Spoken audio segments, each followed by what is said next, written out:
Hi, Baker Bobcats. Mrs. Werb is back. The last day of school. Can you believe it? 180 days smarter. And what a year it's been.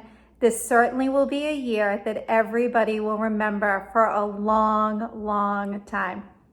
So I thought, what could be more fun on the last day of school than a double feature? Are you ready? I picked some really good ones. The first one we're gonna do is the one you thought I was gonna do the last time I read. So we are going to read, There Was an Old Lady Who Swallowed a Shell. I thought, what would be more fun than to end with one of our books from this series? Here we go. There was an old lady who swallowed a shell. I don't know why she swallowed the shell. She didn't tell. There was an old lady who swallowed a crab. Why did she grab that crawling crab? She swallowed the crab to live in the shell. I don't know why she swallowed the shell. She didn't tell. There was an old lady who swallowed a fish. What a trickly dish, that swimming fish. She swallowed the fish to catch the crab. She swallowed the crab to live in the shell. I don't know why she swallowed the shell. She didn't tell. Are you helping me read, Bobcats? I hope so. There was an old lady who swallowed a gull. It wasn't dull to swallow that gull. She swallowed the gull to scoop up the fish. She swallowed the fish to catch the crab. She swallowed the crab to live in the shell. I don't know why she swallowed the shell. She didn't tell. There was an old lady who swallowed a pail. She didn't wail when she swallowed that pail. She swallowed the pail to carry the gull. She swallowed the gull to scoop up the fish. She swallowed the fish to catch the crab. She swallowed the crab to live in the... I heard you say shell. I don't know why she swallowed the shell. She didn't tell. There was an old lady who swallowed some sand. Oh, how bland to swallow that sand. She swallowed the sand to fill up the pail. She swallowed the pail to carry the gull. She swallowed the gull to scoop up the fish. She swallowed the fish to catch the crab. She swallowed the crab to live in the shell. But I don't know why she swallowed the shell. She didn't tell. There was an old lady who swallowed a wave. Swallowing a wave was such a big hassle that she suddenly burped and built a sand castle. Is that what you expected at the end to happen? So Mrs. Werb said we were going to do a double feature today. So it's time to get that double feature going. Some of your teachers I know at the very beginning of the year, in fact, it was even on day 1 in some of your classes, read a book to you called First Day Jitters. So Mrs. Werb has for you on the last day the book that goes with it, and it's called Last Day Blues. Now don't worry, Bobcats. If you've never read First Day Jitters, that's okay. You can still enjoy the Last Day Blues story. This is by Judy Danberg, and it's illustrated by Judy Love. On the Monday morning, before the Friday that was the last day of school, Mrs. Hartwell took attendance. She sighed as she called out the last name. I'm going to miss you all, she said. The kids nodded in agreement. "I'm going to miss my friends," said Shannon. "I'm going to miss Daisy," said Dan. "I'm going to miss chocolate milk and pizza for lunch," said Joe. Everyone felt a little blue thinking about the last day of school. Even Daisy. That afternoon during recess, the students talked as they hung out on the jungle gym.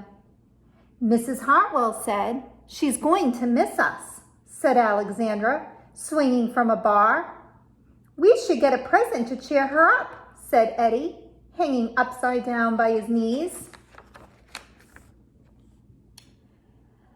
"I could give her the rest of my sandwich. It's my mom's bologna special," said Josh. "Or a coffee cup, or a new pen, the kind with feathers and beads." The students thought and thought, but couldn't come up with one single idea that they all agreed on. "We'll think of something tomorrow," Eddie assured everyone as they lined up at the drinking fountain. On the Tuesday before the Friday that was the last day of school, Mrs. Hartwell read the final page of their last read-aloud book. "I'm going to miss circle time," said Mrs. Hartwell. "I'm going to miss science," said Emily. "I'm going to miss seeing Mrs. Hartwell wear her safety goggles during science," said Jack, giggling. And so before they got too sad, Mrs. Hartwell put on her safety goggles one last time, just for fun. "We definitely need to cheer Mrs. Hartwell up," said Andy during recess as he jumped off a swing. "Any ideas about a present?" Eddie asked. "Nope," they all answered back. On the Wednesday before the Friday that was the last day of school, Mrs. Hartwell brought in her super duper sugar cookies with extra frosting. "I am going to miss snack time, but I can't wait for barbecues by the pool," said Jack. "I'm going to miss recess, but I can't wait to play hide and seek outside after dinner," said Alexandra. "I'll miss school, but I can't wait for summer vacation," said Josh.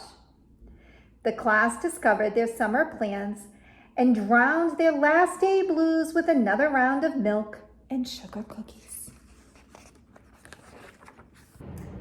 "I don't know whether to be happy or sad today," Andy said the minute they all arrived at the jungle gym. "Mrs. Hartwell is sad," said Olivia. "She probably doesn't want the year to end." "While we're swimming, she'll be reading her old lesson plans," said Walker. "And while we're playing, she'll be trying to remember the fun times we had this year," said Dan. And that's when an idea zip-zapped and zinged through Eddie's brain. "I know exactly what will cheer her up," Eddie said, jumping down from the jungle gym. The class agreed it was perfect. On the Thursday before the Friday that was the last day of school, Eddie raised his hand right after Mrs. Hartwell started language arts. "We need some privacy, please," he said.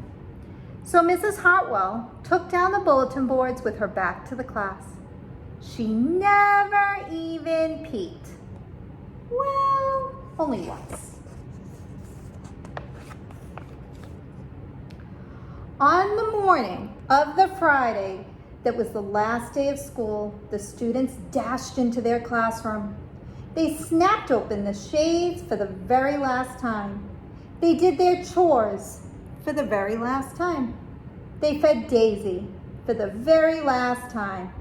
And as soon as the bell rang, they couldn't wait for Mrs. Hartwell to see her present for the very first time.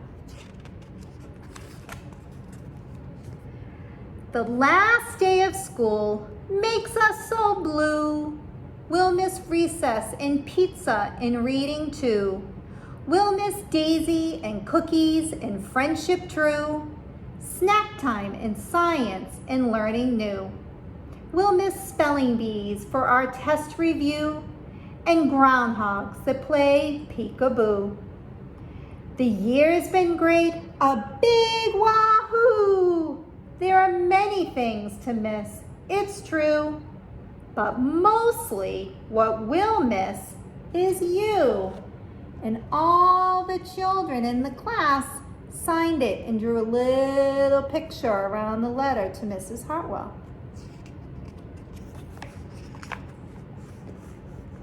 Later on during recess, Eddie said, "I think Mrs. Hartwell liked her present." "I just hope it helps," Margaret said. "Poor Mrs. Hartwell," they all said sadly as they pictured their final goodbye. "Teachers must hate the last day of school." And then it was time. The bell rang.